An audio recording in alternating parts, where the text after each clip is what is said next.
نے جس محنت سے ان کے بچے کو پڑھایا، اب تو کسی نے آج تک قرآن کا ادا نہیں کیا۔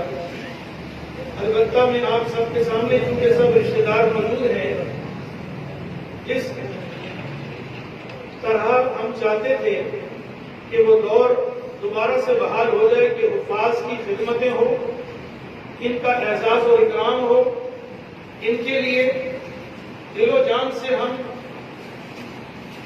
ہر چیز نچھاور کر دیں کہ انہوں نے ہمارے بچوں کو اس قابل بنایا، اور در حقیقت استاد کی عزت قرآن کی وجہ سے ہے۔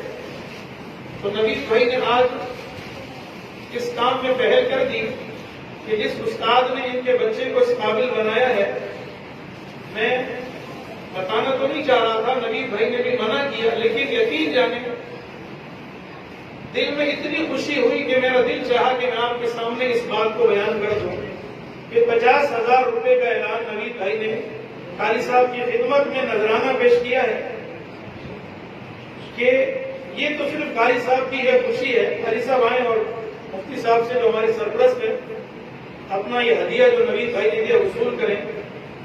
اور دوسرا قاری صاحب کے لیے ایک اہم اعلان ہے کہ قاری صاحب کرائی کی رہائش پر تھے، بڑی پریشانی کی زندگی، آج کل مہنگائی مسائل کتنے ہیں، تو نوید بھائی نے قاری صاحب کے لیے رہائش کا بندوبست بھی فرما دیا۔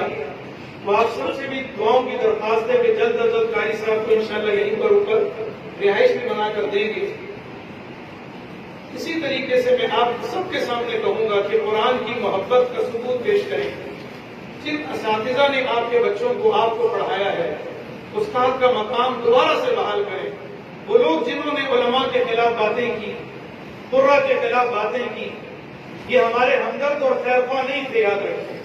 یہ وہ لوگ ہیں جو اسلام کے دشمن ہیں، قرآن کے دشمن ہیں۔ وہ یہ چاہتے ہیں کہ قرآن کی عظمت ختم ہو جائے۔ ان کو مجھے اور آپ یا میری داڑھی اور پگڑی یا کسی کی ٹوپی سے کوئی سروکار نہیں۔ وہ در حقیقت اللہ کی دشمنی مول لینے والے ہیں۔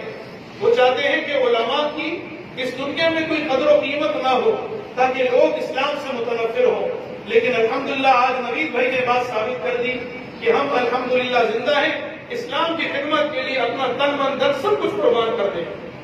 بہت خوشی کی بات ہے، آپ سب سے بھی یہی درخواست ہے کہ اب اس مجلس میں اب آخر میں مجلس کی اختتامی باتیں ہیں، تو مفتی صاحب سے میں کہوں گا کہ ہمارے سرپرست بھی ہیں، اور ایک بات کہیں، جس طرح یہ مسجد آپ سب رشتے دار آ جائے ہوئے ہیں، کچھ ایسے ہوں گے جن کے علم میں ہے، کچھ کے نہیں بھی علم میں ہے۔